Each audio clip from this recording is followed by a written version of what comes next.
Le deuxième point donc, j'espère que vous comprenez, le deuxième point, c'est la suppression des subventions aux véhicules électriques. Aux États-Unis, sous le règne de Joe Biden, le gouvernement avait vu, comme dans tout le monde entier, le plan de montée économique de plusieurs pays, c'était de créer des véhicules électriques pour réduire la production de carbone dans le monde, la pollution quoi. Il faut que vous limitez votre production de carbone, mais que vous partez beaucoup plus vers les véhicules électriques pour diminuer la pollution. Ok, la participation à la pollution du monde. Oui, pour éviter que les glaciers se fondent et tant d'autres comme ça. Vous connaissez l'effet déjà du CO2 sur la nature. Donc, Donald Trump est venu, voyant qu'il y avait Joe Biden qui soutenait ça, parce que Joe Biden était un homme du domaine de l'écologie, il luttait beaucoup pour l'environnement. Donald Trump a dit non, on doit forer, on doit creuser beaucoup, on doit plutôt faire beaucoup de pétrole. Là c'était opposé, parce que beaucoup plus de raffineries produisent beaucoup plus de CO2 et donc beaucoup plus de pollution. Donc directement, Donald Trump, lui, il était opposé à l'idée de préserver l'environnement. Il fallait enlever tout ce qui est sous le sous-sol et enrichir les États-Unis.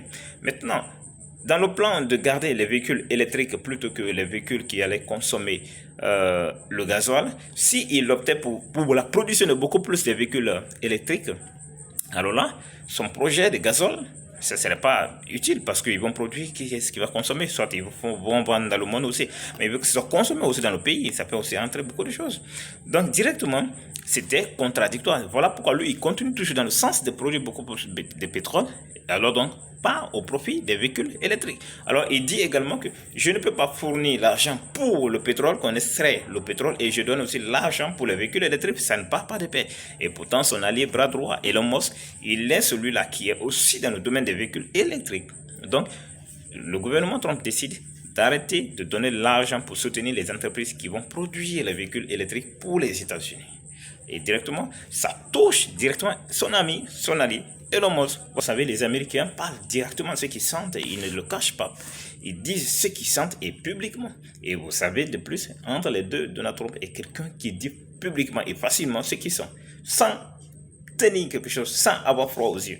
Et donc les deux, sur Twitter aussi, sur le réseau X, vous allez voir que Elon Musk lui aussi, il parle sans tabou. Comme exemple, Donald Trump a dit que mais moi je suis déçu de Elon Musk. Ce n'est pas ce pourquoi il était venu. Il devait venir pour ça. Mais je suis déçu aujourd'hui qu'il ne soit pas capable de régler ça. Et puis Elon Musk lui dit mais c'est pas possible parce que moi je suis venu pour réduire les dépenses, plutôt je ne suis pas venu pour les augmenter. Alors je ne suis pas dans un gouvernement où on peut augmenter encore, on peut créer des budgets qui vont alourdir encore la dépense publique, la dette publique. Donc ce sont les choses comme ça.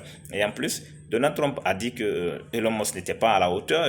Avant c'était bon, mais aujourd'hui il ne le comprend pas, il ne croit pas qu'il soit à la hauteur. Elon Musk va dire, mais c'est de l'ingratitude. Si je n'étais pas là, tu ne serais pas au pouvoir aujourd'hui. Tout ça, ce sont des postes que chacun d'eux s'est lancé sur son réseau social. À noter que Donald Trump a un réseau social qu'on appelle Truth Social. Et il y a aussi Elon Musk, lui, qui est le propriétaire de Twitter, qui s'appelle X.com aujourd'hui. Donc, qu'est-ce que vous imaginez si vous voyez sur leur causerie, je vais vous partager quelques posts de chacun. Vous allez voir que pour moi, c'est des clashs qui sont en train de se passer entre ces deux hommes. Les tensions personnelles et accusations publiques. Ok. La dispute a pris une tournure personnelle et avec des échanges virulents. Trump a qualifié Elon Musk de fou. Et tandis que Elon Musk, lui, il a qualifié Trump d'ingrat. Parce que sans lui, il ne serait pas au pouvoir. À partir d'avril 2025, les choses n'étaient plus claires entre eux. Ça commençait maintenant. Trump était beaucoup plus maintenant dans ses affaires. Il ne s'intéressait plus à Musk plutôt. Il était déjà isolé avec son département. Notamment à cause des désaccords sur les droits de douane et l'exclusion de Musk d'une réunion stratégique au Pentagone pour conflit d'intérêts. À partir du mois d'avril, les droits de douane qui étaient en train de monter, vous avez entendu un peu parler de ça dans le monde, droits de douane qui montaient. Elon Musk n'était pas 100% d'accord pour ça. On pourrait aller avec des droits de douane avec des niveaux. Mais lui, c'est un grand entrepreneur qui exporte beaucoup de ses produits dans le monde. Tesla, ça va partout. Si tu lèves tes droits de douane aux États-Unis beaucoup contre les entreprises étrangères, les autres vont lever les mêmes choses. Tandis que Musk, lui, il devait vendre aussi des produits ailleurs. Donc, il se sentait aussi concerné par ça. Un pays, selon lui, ne pouvait pas aller forcément de l'avant seulement que en levant les droits de douane sur les autres. Ça peut être un moment juste un peu de temps. Mais après ça, on change la méthode, on continue comme d'habitude. Et on trouve plutôt des solutions à dépenser moins dans les départements. Comme Trump a dit, on doit arrêter les dépenses, les aides inutiles comme USAID qu'on avait suspendu là, l'aide humanitaire un peu partout, l'OMS. C'est plutôt ceci là que Elon Musk a dit de suspendre.